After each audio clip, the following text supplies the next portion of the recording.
Bonsoir, alors aujourd'hui c'est le 17e jour de l'Avent. Bon, j'ai rien de raconter de spécial aujourd'hui. J'ai pas vraiment beaucoup bougé de chez moi, voilà.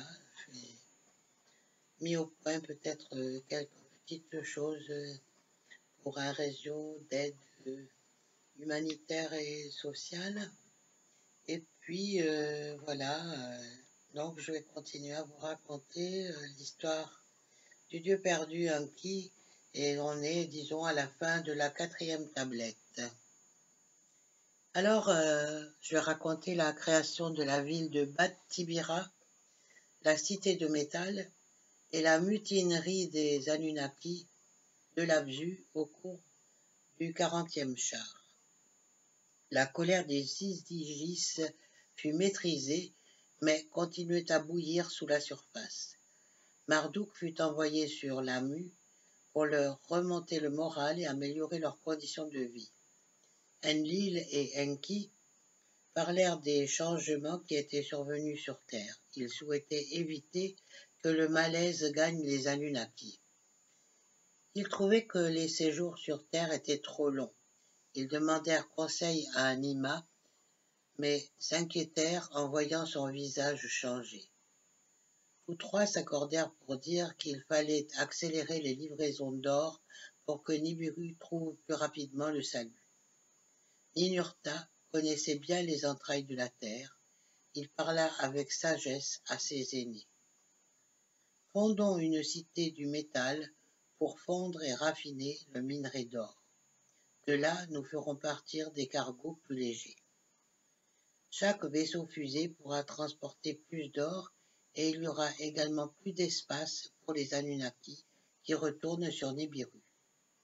Que ceux qui sont fatigués repartent sur Nibiru et soient remplacés par des héros frais. Enlil, Enki et Nima étaient favorables à la suggestion de Ninurta. Ils consultèrent Anu, qui leur donna son accord. Enlil insista pour que la cité du métal soit fondée dans les dînes. La construction avec des matériaux et des outils venant du Nibiru dura 3 chars. La ville reçut le nom de Bat Tibira. Ninurta avait suggéré sa création. Il devint son commandant en chef. Le transport de l'or vers Nibiru en fut largement facilité et accéléré. Ceux qui étaient arrivés sur Terre et sur Lamu au début des temps premiers repartirent. Atalgar et Abgal étaient parmi eux. Ils furent remplacés par de nouveaux venus plus jeunes et plus enthousiastes. Mais ces jeunes n'étaient habitués ni au cycle de la Terre et de Lamu, ni aux autres difficultés qu'ils allaient devoir affronter. Là d'où ils venaient, la brèche avait commencé à guérir. Ils n'avaient pas été témoins de grandes catastrophes qui avaient frappé la planète et ses cieux. Pour eux, le frisson de l'aventure était le principal atout de leur mission. Comme l'avait suggéré Ninurta, le minerai était transporté de l'Abzu à Bat Tibira. Il était fondu et raffiné avant d'être expédié vers Lamu au bord de vaisseaux fusées. L'or pur était ensuite transporté de Lamu à Nibiru à bord des chars célestes. Grâce au plan de Ninurta, l'or circulait rapidement de l'Abzu à Nibiru. Ce qu'il n'avait pas prévu, c'était le malaise des nouveaux arrivants qui peinaient dans l'Abzu. Pour dire la vérité, Enki lui-même ne se rendait pas compte de ce qui se tramait. Il était absorbé par d'autres considérations. Fasciné par la faune et la flore de l'Abzu, il avait envie d'étudier les différences entre les espèces apparues sur Terre et sur Nibiru. Il voulait découvrir ce qui, dans les cycles et l'atmosphère de la Terre, causait des maladies. Dans l'Abzu, à côté des eaux bouillonnantes, il construisit un merveilleux lieu d'étude, l'équipa de toutes sortes d'outils et d'appareils et l'appela Maison de la Vie. Il invita son fils Ninjis-Zida à l'y rejoindre. Ils y créèrent des formules sacrées, de minuscules ME possédant le secret de la vie et de la mort. Il cherchait à découvrir le secret des créatures vivantes de la Terre.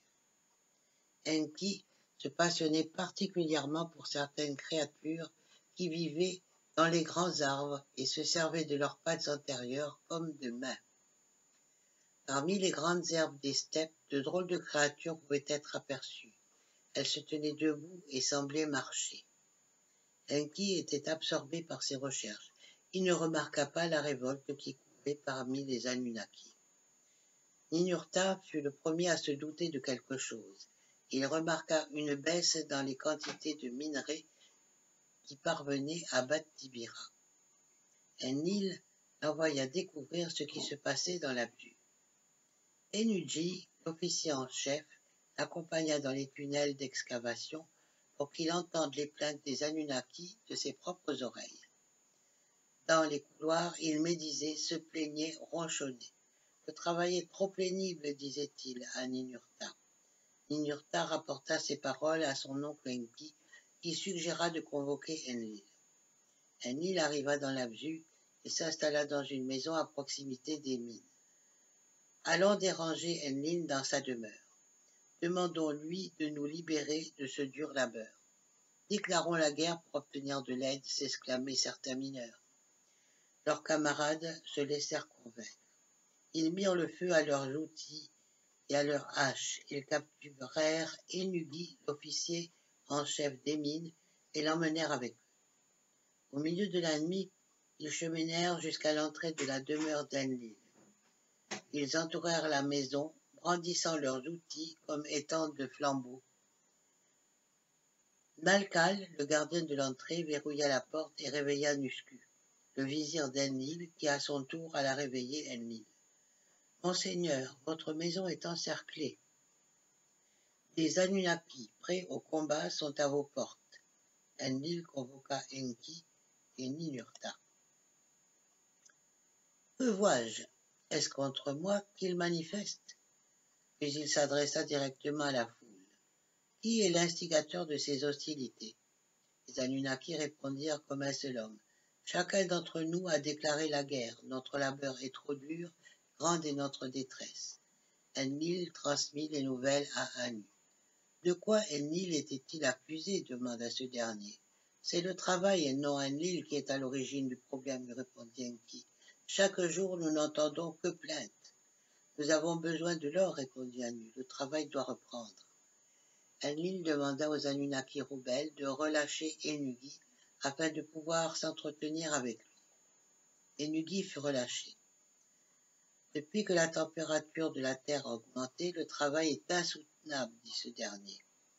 Ninurta suggéra de laisser les rebelles repartir sur Nibiru et de les remplacer par de nouvelles recrues. Enlil demanda à Enki s'il pouvait construire de nouveaux outils. « Pour que les Anunnaki fuient les tunnels, répondit ce dernier, convoquons mon fils, Ningi-Sida, j'ai besoin de m'entretenir avec lui. Ils convoquèrent Ningi-Sida, qui arriva de la maison de la vie et s'entretint avec son père.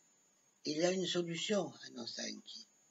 Créons un Lulu, un travailleur primitif, pour prendre le relais, pour soulager les Anunnaki de leur labeur. Stupéfaits, les chefs assiégés étaient sans voix.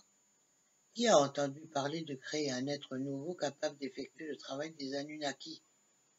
Ils convoquèrent Nima, qui était experte en matière de guérison et de soins, et lui répétèrent les paroles d'Enki. As-tu jamais entendu parler d'une telle chose? Lui demandèrent. Personne n'a jamais rien fait de tel, dit-elle à Enki. Tous les êtres naissent d'une semence. Les êtres descendent les uns des autres depuis des millénaires. Aucun n'est jamais sorti du néant. Tu ne crois pas si bien dire, chère sœur, lui répondit Enki, souriant. Laisse-moi te révéler l'un des secrets de l'Abzu. L'être dont nous avons besoin existe déjà.